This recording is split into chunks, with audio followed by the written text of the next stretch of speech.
மணிமேகலை அக்காவுக்கு ஃபஸ்ட்டு நம்மளுடைய நன்றியும் வணக்கத்தையும் தெரிவிச்சுப்போம். நீங்களும் தெரிவிக்கணும்னு வச்சிங்க அப்படின்னா மறக்காமல் கமெண்ட் செக்ஷனில் மணிமேகலை அக்காவை டேக் பண்ணி நன்றியை தெரிவிங்க. ஏன்னு பார்த்தீங்க அப்படின்னா இது வரைக்கும் டெலிவிஷன் ஹிஸ்ட்ரியிலே நடக்காத ஒரு விஷயம் நடந்திருக்கு. ஒரு தனி பெண்ணாக வெளியில் தைரியமாக வெளில வந்து அவங்க பார்த்தீங்க அப்படின்னா குரல் கொடுத்துருக்காங்க அவங்களுடைய செல்ஃப் ரெஸ்பெக்ட்டுக்கு. ஏன்னு பார்த்தீங்கன்னா நம்ம குக் வித் கோமாளி வந்து என்னோடய ஃபேவரட் ஷோ, நம்மளோட ஃபேவரட் ஷோன்னே சொல்லலாம். ஸோ சீசன் 1லேருந்து சீசன் 4 வரைக்கும் பார்த்தீங்கன்னா அவ்வளோ ஃபன் என்டர்டைன்மெண்ட்டாக இருக்கும். கோமாளி வேலையை செய்வாங்க, கண்டஸ்டன்ட் வேலையை செய்வாங்க. ஆனால் இங்கே தான் பார்த்தீங்க அப்படின்னா ஒரு கண்டஸ்டன்ட், அதாவது யாரும் இல்லை, பிரியங்கா தான். ஸோ அவங்க பார்த்தீங்கன்னா கோமாளி வேலையும் செய்கிறாங்க, ஆங்கர் வேலையும் செய்கிறாங்க, கண்டஸ்டன்ட் வேலையும் செய்கிறாங்க. ஒரு படி மேலே போய் பார்த்தீங்கன்னா தாமப்பாக்கே அட்வைஸ் பண்ணுற அளவுக்கு போயிட்டாங்கன்னு பாருங்களேன். ஸோ ஆனால் தாமப்பா பார்த்தீங்கன்னா இது உங்கள் ஷோ இல்லாமல் இது எங்கள் ஷோ அப்படின்னு சொல்லிட்டு வாய் அடைச்சிட்டாரு. ஸோ ஆனால் அப்பயும் பார்த்தீங்கன்னா திருந்தாத பிரியங்கா பார்த்தீங்கன்னா திரும்பி மணிமேகலை அக்கா செய்ய வேண்டிய வேலை எல்லாத்தையுமே அவங்க செஞ்சுட்டு இருப்பாங்க. நீங்கள் நல்லா பார்த்தீங்க அப்படின்னா ஏதாவது கெஸ்ட் வராங்களா, மணிமேகலை அக்கா பேச வேண்டிய எல்லா டைலாக்கையும் இவங்களே முன்னாடி போய் நின்று பேசிடுவாங்க. அவங்க சென்ட் ஆஃப் பண்ணணுமா, போயிட்டு அவங்களே படத்தை பற்றி நீங்கள் கொஞ்சம் கருத்துக்களை சொல்லுங்கள், ஸோ உங்கள் படம் நல்லா போகிறதுக்கு எங்களோட வாழ்த்துக்கள், நாங்கள் எல்லாத்துக்குமே உங்களுக்கு குக் வித் கோமாளி சார்பாக நாங்கள் உங்களுக்கு வாழ்த்துக்கள் தெரிவிக்கும் அப்படின்னு சொல்லிட்டு மணிமேகலை அக்கா என்னென்னலாம் பேசணுமோ எல்லாத்தையுமே உங்களே பேசி முடிச்சிடுவாங்க.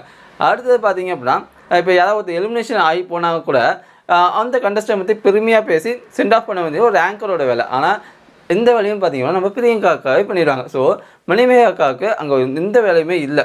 ஸோ இது பார்த்து அவங்க பார்த்தீங்கன்னா இந்தமாரி சொல்லியிருக்காங்க, அதாவது இதை பாருங்கள் சார், என் வேலையை எல்லாத்தையும் எடுத்து அவங்க பண்ணிகிட்டு இருக்காங்க, எனக்கு வந்து இங்கே ஒரு ஸ்கோப்பே இல்லை, ஸோ ஒழுங்க என் வேலையை பார்க்க விடுங்க அப்படின்னு கேட்டதுக்கு அவங்க பார்த்தீங்க அப்படின்னா இல்லை அப்படி இப்படின்னு ஏதோ சொல்ல போய் அது பிரச்சனையாகி பார்த்தீங்கன்னா மணிமேகலை அக்கா வந்து குக் வித் கோமாளி ஷோ நடந்துட்டு இருக்குமே பார்த்தீங்கன்னா வாக் ஆஃப் பண்ணி வந்துட்டாங்க.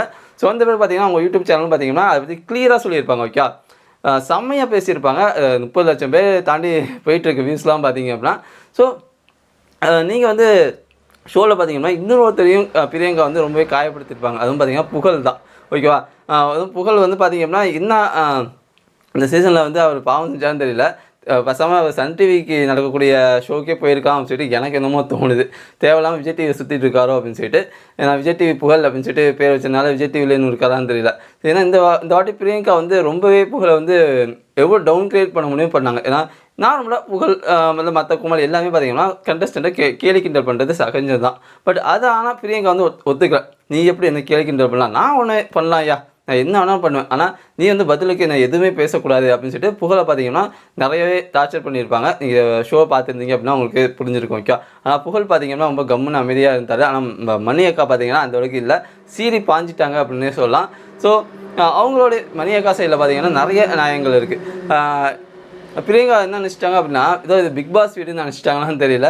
ஸோ அங்கே காட்டின அதே ஆட்டிடியூடை பார்த்தீங்கன்னா இங்கேயும் காட்டியிருக்காங்க.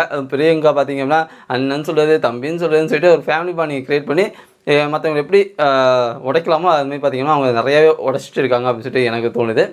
ஸோ இதெல்லாம் உங்களுடைய கருத்து என்ன அப்படிங்கிறத கமெண்ட்ஸில் மறக்காமல் தெரிவிங்க.